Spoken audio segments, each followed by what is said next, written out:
Hi, I'm Michelle Sparks, narrator from Los Angeles, California, and you're listening to Bookin' Around Town with Jacques on the audio flow, connecting authors and readers one town at a time. Good afternoon, everyone. Thanks so much for joining us for this week's episode of Bookin' Around Town. I'm your host, Jacques, and today we are actually traveling across the pond. So, yes, we are booking around the town of Brussels. And although I can't be there in real life because, I'm sitting in a library not in Brussels, it was just so refreshing to have a chat with someone who is there and get kind of an idea of what it would be like if I actually went over there. So this week's guest is author Meredith Bond, who actually blends historical romance and fantasy. So if you are an historical romance fan, you're going to love her. If you are a fantasy fan, then you're going to love her. And if you've never tried either one, you're going to love her still. So please, let's welcome today's guest, Meredith Bond. Hi, Meredith. Welcome to Bookin' Around Town. How are you? I'm great, Chuck. Thank you so much for having me. You are so welcome. So I am excited to have you on the show, Meredith Bond, everybody. One, because I've never met her before. And you guys know that I normally always try to go out and connect with authors who are new to me. And not only is Meredith new to me, but her genre is sort of new to me. And so we're going to get into that a little bit. But Meredith, who also goes by Mary, I'm so glad because saying Meredith over and over throughout this podcast will probably be a little bit difficult for me. But Happy New Year to you. I know that you are across the pond. So do you do anything different over in Europe for the holidays than we do here in the States? Happy New Year to you too. No, actually, it seems I've lived here in Brussels, Belgium for just about going on 2 years now. Hmm. And it seems to be that people celebrate it exactly the same way that we do in the States. People get together or they'll go out to a bar or to a party. And just before midnight, there are fireworks throughout the city. Wow. It is fantastic. I live on the top floor of my building and we just stand out on the terrace and we just stare at the sky because there are fireworks going off everywhere. That It's sounds great. beautiful. It is. Do you It's ever really you ever get any video of that? I mean, it's kind of hard to do pictures with fireworks, but what about video? Yeah. I tried, but it's also extremely rainy here, and Oh, so it's an overcast sky, and so I think it's kind of hard to see. You it's can like, see it in real life, but you can't capture it on a phone. I tried. well, that's terrible. That means I have to travel over there just so I can see it then. Yes, you absolutely do. And besides which, Brussels is incredibly beautiful, and it is well worth the trip. Okay. Well, I am adding it to my bucket list. Thank you so much. Now, where are you from originally? I was born in Philadelphia, and but I've lived in the Washington, D.C. area for the past 20 years or so. Wow. And so what was the big jump to move over to Belgium? How did that happen? Oh, it's for my husband's work. He's works with an international organization, Hmm. and so he got transferred over here to Belgium, to Brussels. Do you ever think you'd want to trade it in and come back to the States, or you kind of just like, I love it here, we're never going back? I wish I had a choice, but the organization he works for, they do 3 to 4 year assignments. And so Okay. in another 2 years, we're either going to be somewhere else in the world or right back to DC. Well, darn. Well, at least it's sort of like, I mean, I'm snapping my fingers because, well, it's like an extended vacation, I suppose. So at least you get to kind of, experience some other things, and it's not just, DC. And how fun is that to be over in Europe where they have this lovely internet connection, everybody. I was just telling Mary during our test call that this has been the clearest probably the second clearest podcast I've done, and we've done over 130 now, and Wow. it just sounds like you're sitting right next to me, and I just want to bottle up your internet and bring it back with me. It's I crazy. know. I really want to bring it back with me too. It's going to be such a come down when I move back to the US. Well, you've got like a year or two left, so Yes, enjoy it while you can. I'm going to. All right, so Absolutely. I really want to jump into about your writing, and so of course I've done a little bit of my research and looked at your bio and everything like that. And I will tell you, I recently just started reading more historical and Regency romance Excellent. novels. But not only that, everyone, I am a huge paranormal and I'm a huge paranormal fan. Like it's my number one favorite genre, and you've married the two together. And Yeah. I need to know kind of what's your history or what was your draw first to writing? How did you decide or when did you decide that writing was going to be what it is Mary wanted to do when she grew up? Because, that's always a thing. I have to be honest with you. I never, ever considered being a writer when I was young. It never even occurred to me. I was going to be a school teacher. I was going Oh, to be a high school teacher oh, teaching wow. history. Uh-huh. And I got married, and my husband at the time was a professor at Williams College in Massachusetts, which Mhm. is the most beautiful, beautiful place in the world. But it's out in the middle of rural Massachusetts, Mhm. nowhere. And so I got my master's degree in secondary ed and went to the high school in Williamstown and said, "Hi, give me a job." And they said, "Yeah, sure, if somebody dies." Oh. And there, I had nothing to do. Mhm. And so I started, just to occupy myself, I started writing the books that I love to read. And I love to read Georgette Hare and Joe Beverly and Mary Jo Putney and Julia Quinn. And I just started writing books like they did.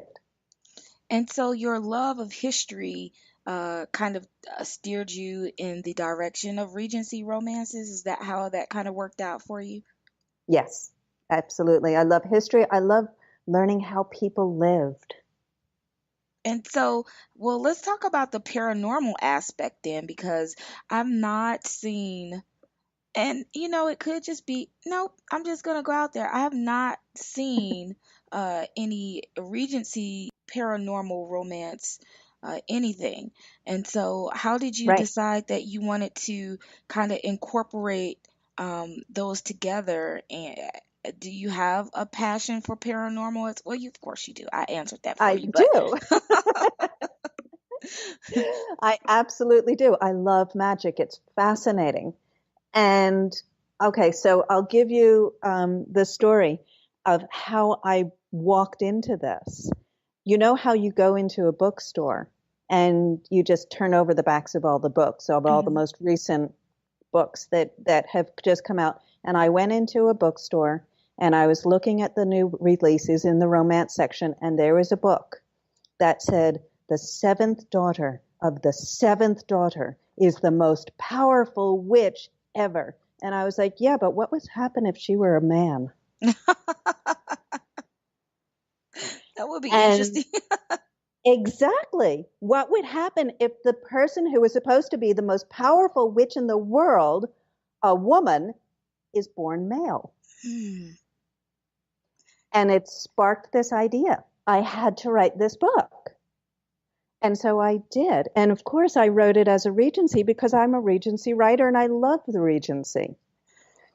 So this would be my thing. It's like, so when I decide to dive into these books, because I have probably the biggest, longest to be read list known to I man. imagine. Oh I my can imagine. gosh. Um, but when I look at, of course, look at the covers, they're very Regent, and well, for some of them not. I mean, if there's a couple of pictures with a nice guy on the front, of course, and they look very not Fabio-ish. I don't even think that's a word, but it really makes me think of Harlequin romance a little bit. But then in the background, of course, there's like for your last release, Through the Storm, there's the lightning in the Yeah. background. And so, since you enjoy paranormal, are most of your books dealing with the magical realm, or does it have different types of paranormal? I don't like to say creatures, but paranormal in it. Fantasy. What can we expect in your books when we open them up? Okay. Well, what I did was I created my own world. I am a huge King Arthur fan, Hmm. and so I created this world based where the beginnings are sort of mixed up with the King Arthur fantasy world. Hmm. But then I set it so I've got a series of books that are just after King Arthur, which is the beginning of the world. I have my people are witches, but I call them Valen. Valen is a Latin word which just means powerful. And so each of the Valen are associated with an element, and they can wield magic, and it's hereditary. Hmm. And so they can control a certain aspect, a certain element, and their powers that go along with each element. So no, I don't have any werewolves. I don't have any vampires. I don't have any other paranormal creatures. They're all either ordinary people or Valen. I love it because okay, so Valen. Yeah, Okay, in other words, powerful witches, warlocks, things like that, everybody. So you break it exactly. down, okay? Which is my favorite. I am a big fan of witches when it comes to paranormal. I've not, I mean, most people are into vampires, like you mentioned, vampires and things like that. It's not my Vampires is big so much thing. fun, but I love reading vampires. They're so much fun, but there are so many takes on the Hmm. vampire. Yeah. I needed to create something that was just my own. Right.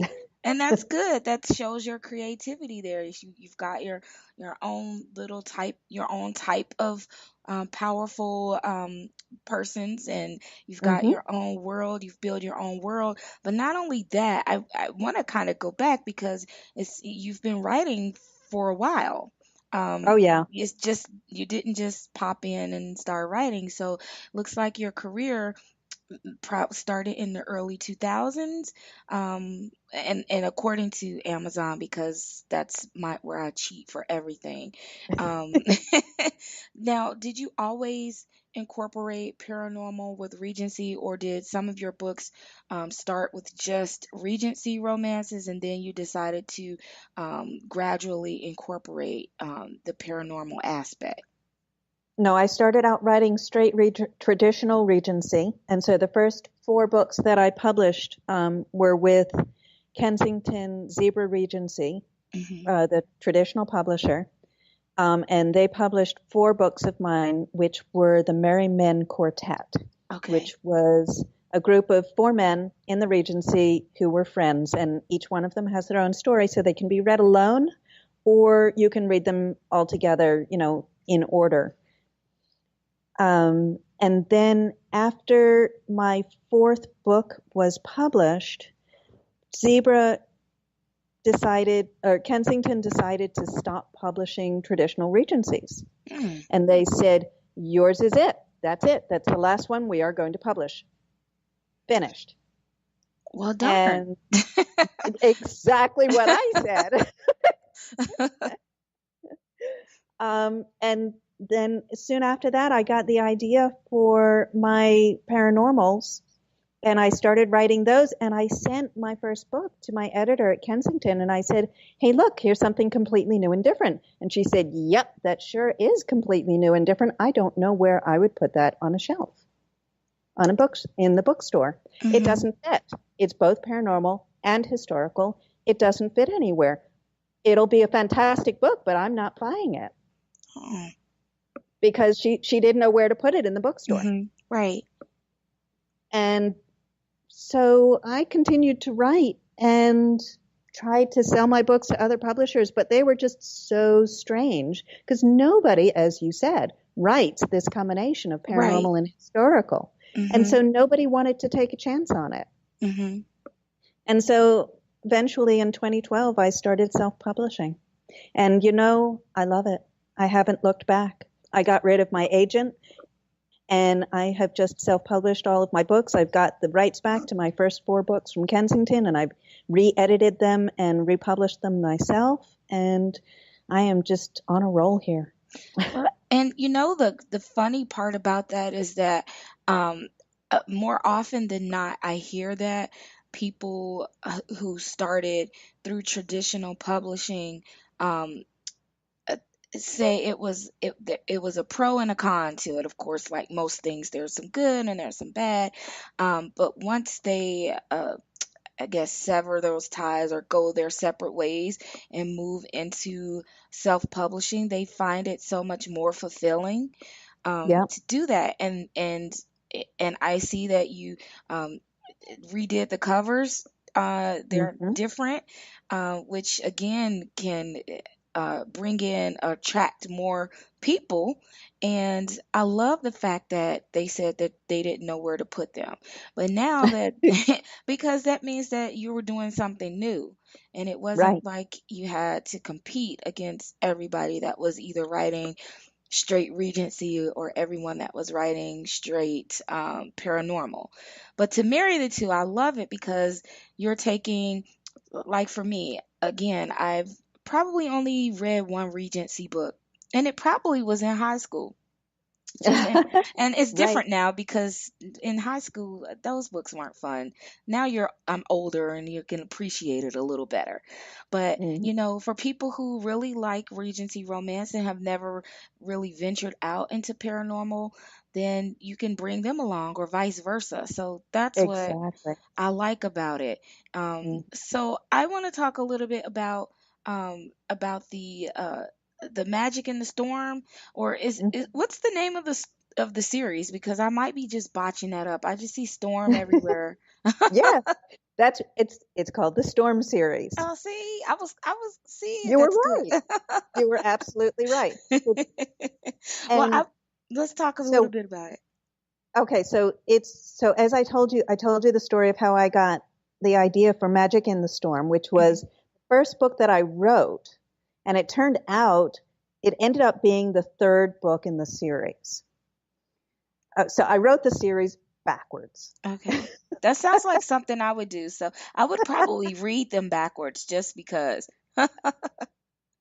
Yeah, because the villain in Magic in the Storm is the hero's mother, and she's Oh. a horrible, horrible woman. Hmm. I mean, she is just awful to her son because she was expecting a girl and he was born a boy, and she's been disappointed his whole life. Wait, before you keep going, that is so funny because normally, from what I know, and I don't even know it's called read, but when you read those stories with royalty, the heir is always male, and they're upset when Hmm. the daughter comes. So Exactly. okay, so So keep this is going. turned on its head. This is absolutely turned on its head. Okay, so she's a horrible person. And I had a reader write to me and say, how could you write a woman so cruel to her son? How could a mother do that? What would drive a woman to be that mean? And so I had to write her story. Hmm. And so I wrote Storm on the Horizon, which shows Tatiana as a young woman and how she falls in love with the man who she will marry. Hmm. And people read it and they said, oh, now I love Tatiana. How did she get to be so horrible? Yeah. And so I had to write the book in the middle that shows her turning from this sweet young woman to this mean, horrible, nasty person. Hmm. And that's Bridging the Storm. I love when don't you just find it exciting, or don't you feel good when your readers write you and they want to know Oh, like the yes. backstory behind the Yes. villain? I have had such fantastic story ideas from my readers They are so fun. They're so wonderful. I love them. And I love that they write to me and tell me what they think Hmm. because that inspires me. And so, yeah, absolutely. It is because of my readers asking me questions, writing to me and asking me questions that I ended up writing two more books in this and making this into a series. That's awesome. See, s- and I'm that person that really loves like secondary characters or the person Yeah. that nobody likes. And it's because you just brought that up that everybody has a backstory. Everybody has a reason for why they became who they are. And maybe, when you started the series, you didn't really think about it until those people brought it to your attention and you're like, okay, here's the reason why. It kind of wrote Mm. itself. Yep. And so should I start with that one or should I just start in order? I feel like I should know what order, even though it says this is book one, this is book two. But should I start with hers? Yeah, I think I would say start with Storm on the Horizon. It's also Hmm. easier because it's free. Yes, it is free. Everybody, that's our magic word, free. The Kindle It, edition is free, everybody. Hurry, go to yes. Amazon, get it now. And it's a novella, so Hmm. it's a shorter story. Okay. Um, but then you meet Tatiana and you meet her twin sister, and you fall in love with them, and you fall in love with Kit, who is the man who she marries. Hmm. And then the second book, Bridging the Storm, is a full length novel. Not free, so sorry. It's But not it free, people. Buy it anyway. buy it anyway because you get to know Tatiana better. Hmm. You see her transition. You see her struggles and the horrible things that happen to her, which turns her into the woman she becomes Hmm. in Magic in the Storm. Hmm. I love, And yeah. you also, of course, it also has a romance. It has a sweet romance between her niece and, again, I love side characters. I love secondary characters. The Hmm. hero is a secondary character in my Children of Avalon trilogy, which Hmm. is the beginning of the world story. That was a good segue because I was just gonna I was just gonna ask you to tell us a little bit about the Children of Avalon, which by the way I'm looking at book three, which has a lady on there with red hair. I'm a big I know, fan. isn't she? I'm a big fan of red hair. Something about them. I am too. It's beautiful. It is, and it just makes you think that they're kind of like feisty. I don't know why, but that's what. Exact. Oh yeah. Oh yeah. See, I picked all that up from the book cover. Yeah. And plus, See. plus it says fire on the front. Yep. So, but Yes. tell me a little bit about that series. Okay. So that's the beginning of my Valen world. That it's a medieval fantasy romance. Um, and you have to read those books absolutely in order because it's one continuing story. It goes air, water, fire. Hmm. And so you start with, um, oh my God. So you start with air, and it tells the story of Sky, who discovers that she has magic. Hmm. And we follow Sky. She is an orphan and doesn't know where her family comes from, and she goes off to find her family, to find where she came from. Hmm. And she meets along the way a knight in shining armor Hmm. who turns out to be a really old man. I mean, over 200 years old. But he saves her, and he is the comedic character. His name is Sir Dagonet, and he was one of King Arthur's knights of the Round Table. And he helps her. He's her mentor, and he guides her. And they find her family, and they find another young man along the way who becomes both a love interest and a very good friend. And you follow their adventures. They travel through England. They travel to the Isle of Avalon. They meet Morgan Le Fay and Nimue, who is the Lady of the Lake.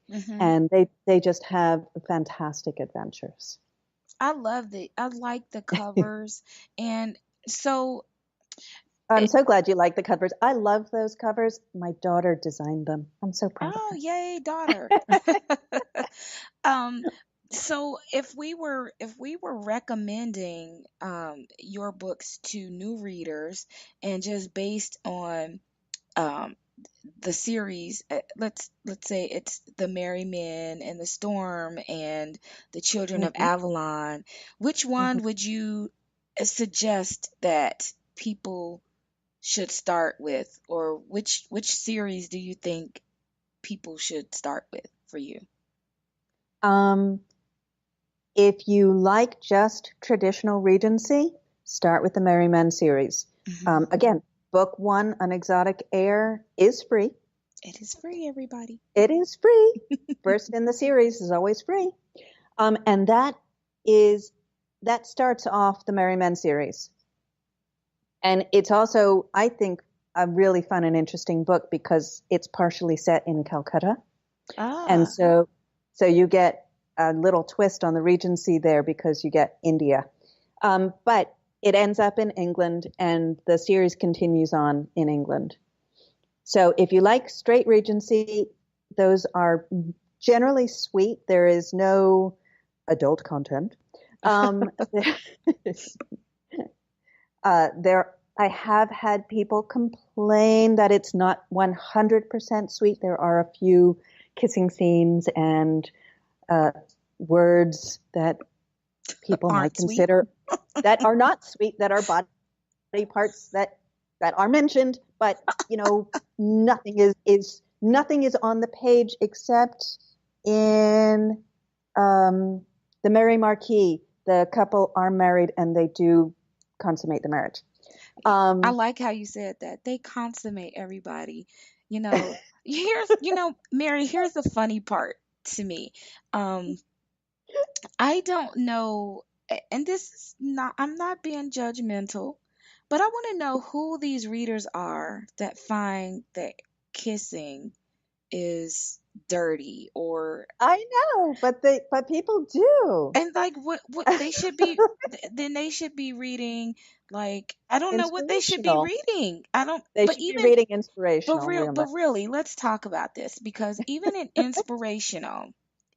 inspirational book, you know, as a person, they don't have to, it doesn't have to be descriptive. It doesn't have to go into them having any type of sexual relations or anything like that.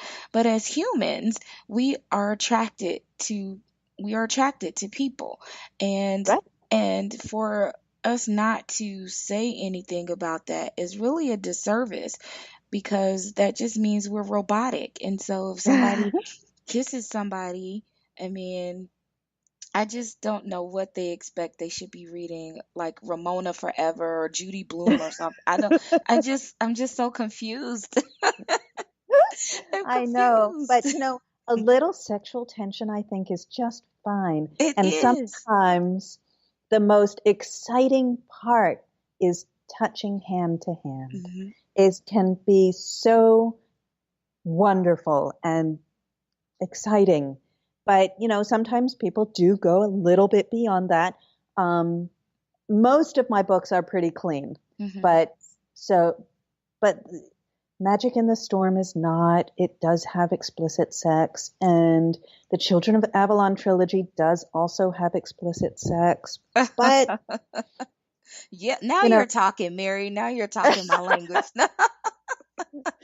but generally on the whole, they're clean. But Really, that's, my books are clean. oh man, that's the exciting thing though, is when you mentioned about the touching hands and all that, it's intimate. And It is, if yeah, it's a and it's sweet. romance, we want to see it develop over a period. Exactly. If they never touched each other, if we never saw that, the guy thought she was attractive, or she thought he was handsome, or she wanted to kiss him and was a little nervous, if we don't see any of that, it doesn't seem real. And so Right. again, I'm trying to figure out who the heck these people are that just find that it's, over the top, or it's too much, or they kissed longer than 3 seconds, and I'm And like, yeah, are you dead? I just, I'm confused. But it's so true. If you start reading my books and you like Regency, definitely go with the Merry Men series to okay, begin with. okay. If you like paranormal, I would start with Storm on the Horizon and read through the Storm series. And then Hmm. if you're fascinated by the world, then pop over and read the beginning of it with the Children of Avalon, because the Children of Avalon is really medieval fantasy. Okay. I like It's an medieval. adventure story. I love medieval fantasy. I think it's so much fun, and I love King Arthur and the whole mythos there. Hmm. But some people are not so into that, and I totally understand that, and Hmm. that's fine. Yeah.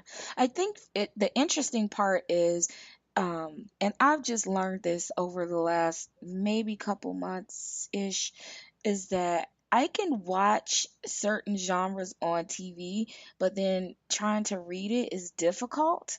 And I don't know why. Just, for instance, I Hmm. love like um the White Queen and the Red Queen, or whatever was on the special, the White Queen and all that stuff. I love those type of movies, the TV shows. Hmm. But then Uh-huh. I tried to read the same book, and I couldn't read it. And I don't know if it was It's because it's just, I don't know. It was overwhelming. I don't know it's why. so funny. I'm exactly the opposite. I Are will you? read I will read medieval fantasy and medieval romance and love it to little bits, and I'll start to watch something on TV and I lose patience real fast. But see, you understand what I'm saying. It's Yes, just so funny. exactly.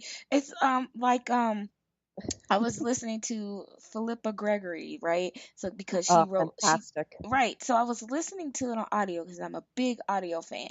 And I'm like, okay, I can watch the movie. But then listening to it on audio, I'm like, it's like 20 hours of, but it's not bad. And the more that I listen to it, I'm like, okay, I can appreciate it, because Hmm. being that the books come in so many different, you can get them in so many avenues. So whether it goes from book to film, or book to television, or book to audiobook, it's something for everybody to appreciate. But with yours, because there's that paranormal, and you said, it's a little on the sexy side, that's all you had to say. You should have started this conversation with, Jacques, you need to read such and such because it's not as clean as such and such. And then I'm like, oh, yes, score. Score for Jacques. Yes. But I'm excited. I'm so excited to dive in because, like I said, again, everybody, I love paranormal. And you released book 4 in your Storm series last spring in May, Yeah, which was yeah. Through the Storm. And so I want, what's next for you? Is there another book that's gonna release in that series, or you got something new you're cooking up? What's on Mary's plate? So I've got a new book that just came out on January 18th. It's called My Gentleman Thief, and it is the last book in the Merry Men series. Ah, so it's it Okay, for us. so yeah, that's it probably. So it's the seventh book, but as with all of the books in the Merry Men series, it can be read as a standalone. Or if you want to know a bit more about the characters, then you can go back a couple of books and find out about them. Um, and it is just a traditional Regency, a traditional sweet Regency, no paranormal. Mm-hmm. Through the Storm was my last paranormal in the Storm series, although I did have a reader write to me and ask that I write one more, and I might do so a little bit later. But right now, I am cooking up a whole new series, which is going to be really fun, really exciting, and it's going to be a lot of work to get going because I'm going to try and plot out. I'm a plotter. I plot out my books thoroughly before I start writing them. And I'm Mm-hmm. going to try and plot out 8 books before I even start writing. the first one. Man, you're good. They're going to be traditional regencies, um, and it's going to be called the Ladies Wagering Whist Society. Oh. Okay, so whist is a card game like bridge that people used to play, and women would get together and play this card game, and you can, like with bridge, you can bet on things that you're playing. And so it's the Ladies Wagering Whist Society. And it's going to be, so you need, just like with bridge, you need 4 people to play. And so I have 8 ladies who get together and play and, change up partners, and they play this game. And of course, they or a relative of each one of them is going to get married, fall in love, and have fantastic adventures in each book. But the ladies of the Whist Society are going to be an integral part of every story. I like it. I want to go back to your whole plotting because Yeah. How long did you say it takes you to plot? It depends on the book. It usually takes me a week or 2. Okay, well that's not too bad. So No. so we are looking for this to release sometime this year?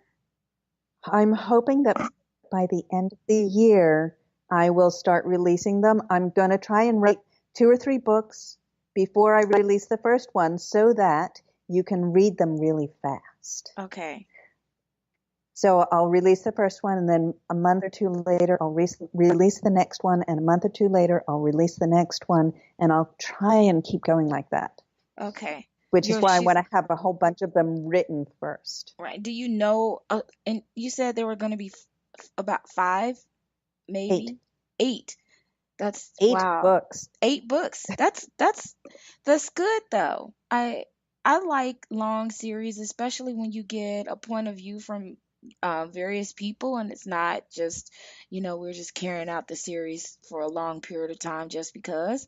Now, when you write, do you focus on just completing that series, or are you one of those authors who can write 2 different series or books at the same time that's not in the same series?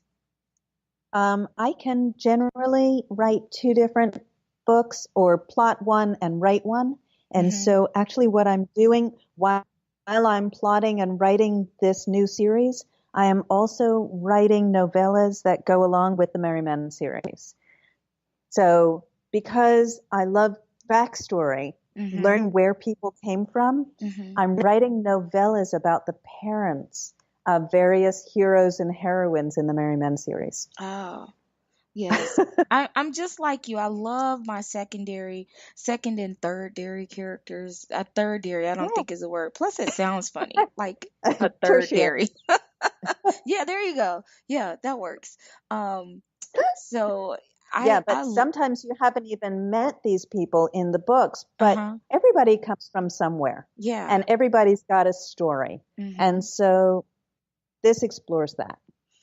This explores their to that. That sounds fun. So the first one is out. It's called A Spanish Dilemma. Okay. And it explores the parents of the heroine of the Mary Marquis, Teresa Seton. Okay. And it was so much fun because I had to do a lot of historical research in order to figure out, because Teresa's mother is Spanish and her father is English. And I had to figure out where a Spanish woman and an Englishman would meet. And I found that there was some treaties going on at the start of the Napoleonic War. And there's a treaty that was signed in Basel, Switzerland.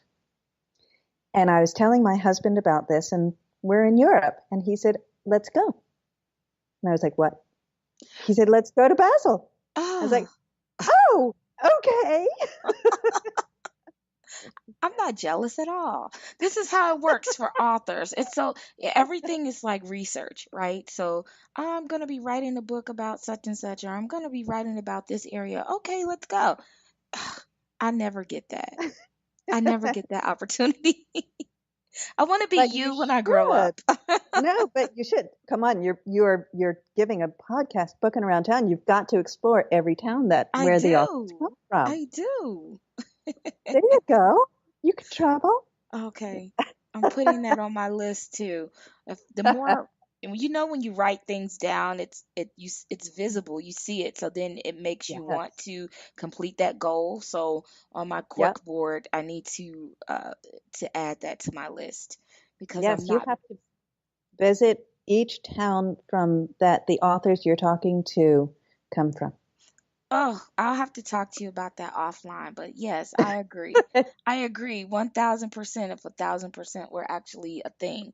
Um, but I saw a series that you have on here, just kind of the backtrack, and it was the Grace Sisters. Right. So the Gray Sisters were a spin-off. They're a spin-off series from the Merry Men. Okay. And because the last book of the Merry Men Quartet was the first book of the Grace Sisters series, too many people kept saying that's confusing. Mm, And so I just combined them all into the Merry Men series. okay. Makes sense. So, yeah. So in A Dandy in Disguise, my hero meets and falls in love with a woman named Rose Grace. Mm-hmm. Her last name is Grace. Okay. And she's got two younger sisters. And naturally, they had to have their own books, Of course. right? Yes. Yeah. So so I started calling it the Grace Sisters series, but people were confused, so I switched it. So now it's just continuing on the Merry Men series. So so Rose's younger sisters were Leia, and she's got her own book called My Lord Ghost. And then the youngest sister is Talia, and her book is the one that just came out, My Gentleman Thief. Oh, I love it. I love the cover, by the way, with My Oh, Lord thank you. Ghost. It's really nice, and she's got red hair. I don't know what it is Yes. about. I just probably because my hair is red, so maybe Is that's it? what it is. Yes, it's red. I have to send you a picture. But Yes. so Mary, your writing career has not only had you writing about your fiction work, but you've also published some books that help other authors or other people Mm. with moving into this industry. And so I see that you wrote a book called Chapter One, A Mm-hmm. Fast, Fun Way to Write Fiction, which I just added to my Amazon cart. Um, because I think it's Thank you. important. It's very important for people when they start this journey to have as many resources from persons who've gone through things to share to prevent other authors from going through some of those things that people go Exactly. through. So Exactly. I want to talk a little bit about that book, and also you wrote a book called Self-Publishing, Easy as ABC, which I think it came Yes. out in 2016. So what's kind of some takeaways that you think would help persons who are looking to self-publish? What are some things that they could use, just kind of quick, Mm-hmm. about what you kind of went through or you saw would be a benefit for them to be able to overcome challenges of self-publishing? Okay, so you've hit on my secret passion. Did I? Yes, you did. Yay. Um, See, I told you at the very beginning that I was a teacher, Yes, right? yes. So what I did and have done for many, many years was I taught writing and publishing at my local community college. Ah, okay. And because I love to teach and I love to teach people what I do. Mm-hmm. And so I was teaching writing and I was like, students need a textbook. And so I put together my lectures into chapter 1, which was the name of the course that I was teaching. So, and I made it so that anybody, you didn't have to be in my class, anybody could just pick up the book and get my course right there in their hand. So that was that. And then when I started self-publishing, I had no idea what I was doing. And I figured it out slowly by reading online and figuring things out and making a lot of mistakes and working at it. And when I finally felt like I mostly had it figured out, that's when I put together the self-publishing Easy as ABC so that I could just make it the road easier for other people who were starting on this journey. Mm-hmm. The one thing that a lot of people, and what I do now is I also format books for indie authors. I could take their Microsoft Word or whatever manuscript and convert it into an ebook and do the layout for CreateSpace to make it into a print-on-demand book. Nice. And yeah, it's so much fun. And I also coach people who are interested in getting into self-publishing, and I help them. And the biggest thing that people don't realize when they get into self-publishing, they say, this is self-publishing. I get to do this all myself. Mm-hmm. Well, no, you don't. You need a team. Yes. You need an editor. To read and edit your work before it goes anywhere. You need beta readers, people who would normally buy your book, the readers who you want to buy your book. You need them to read your book before you release it to tell you whether it's any good and whether it makes sense and whether things work for them. Mm-hmm. You need a cover designer, a professional cover designer. You need, hopefully, a formatter who will make your book look beautiful with drop caps and images and pretty fonts. And that's what I do. And then you put it out. Mm-hmm. But you need this team. You need to assemble a team to create a book. It's called self-publishing, but it's not. Oh my gosh, you just hit on so many things. And I'm just gonna tell you, because I need you, I love you. I am doing a love you too, Shaw. series. Thank you.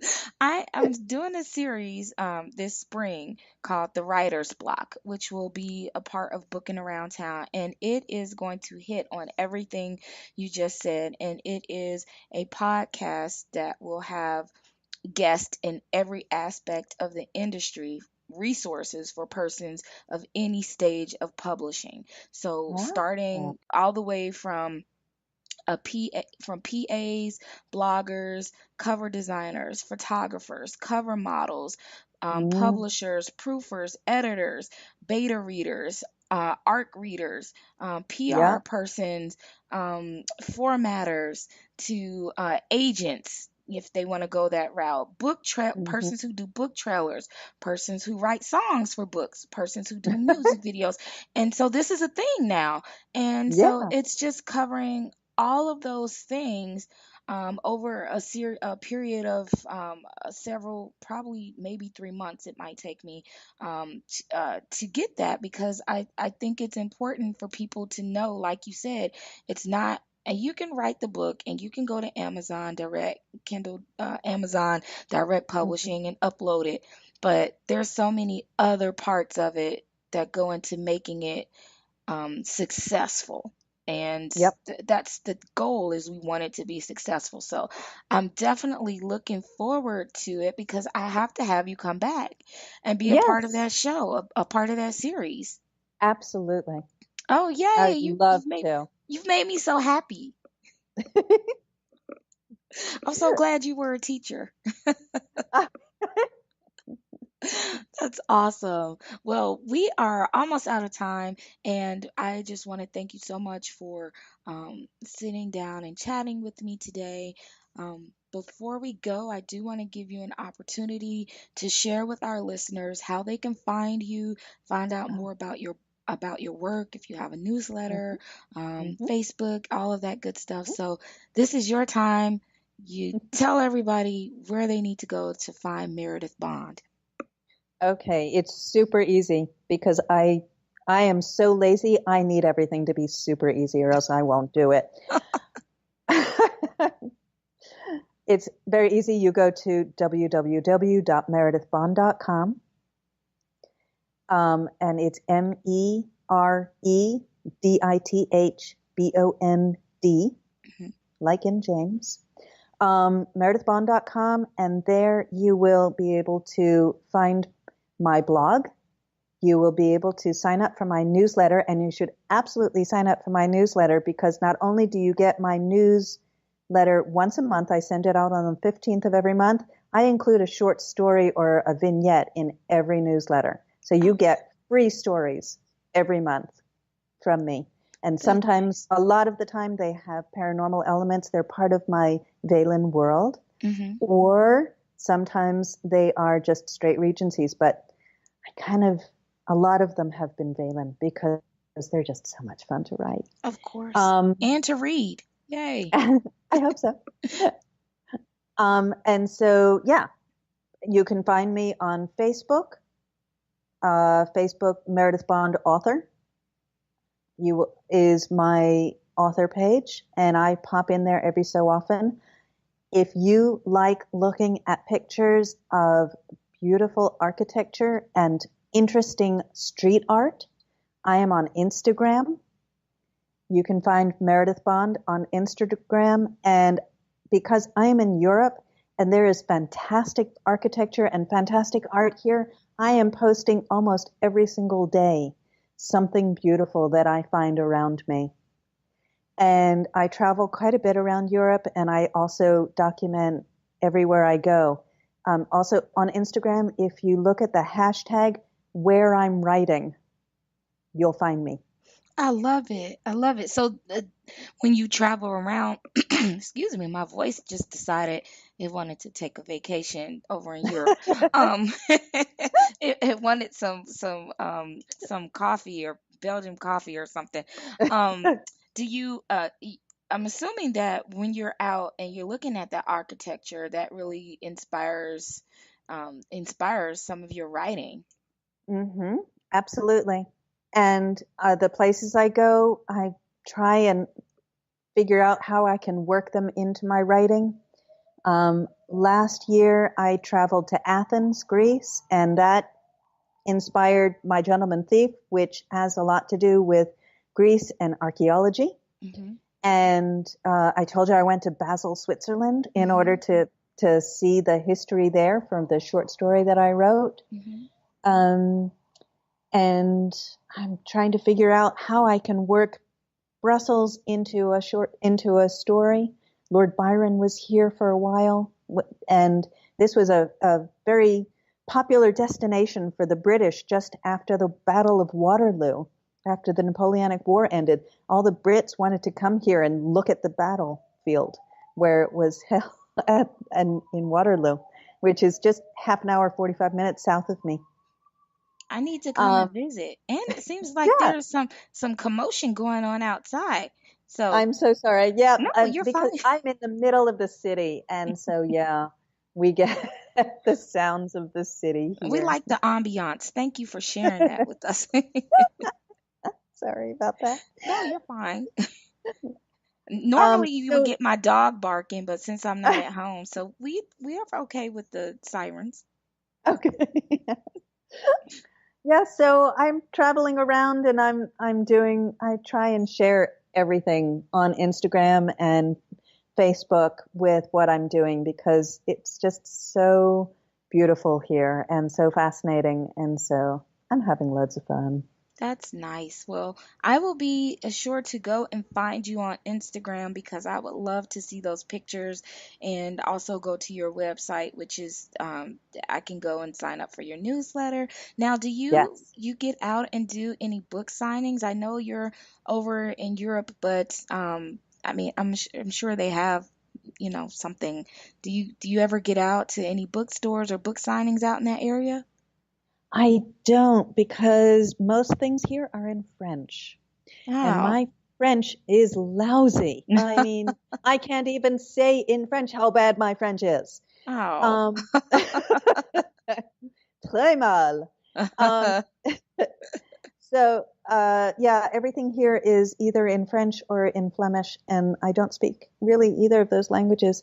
When I get back to the U.S., I'm going to be in the U.S. in April and May, Hmm. and I'm going to be giving a talk at a library in Maryland, just outside of Baltimore, because that's close-ish to where I live. Hmm. And other than that, I'm not really getting out into the public sphere except online.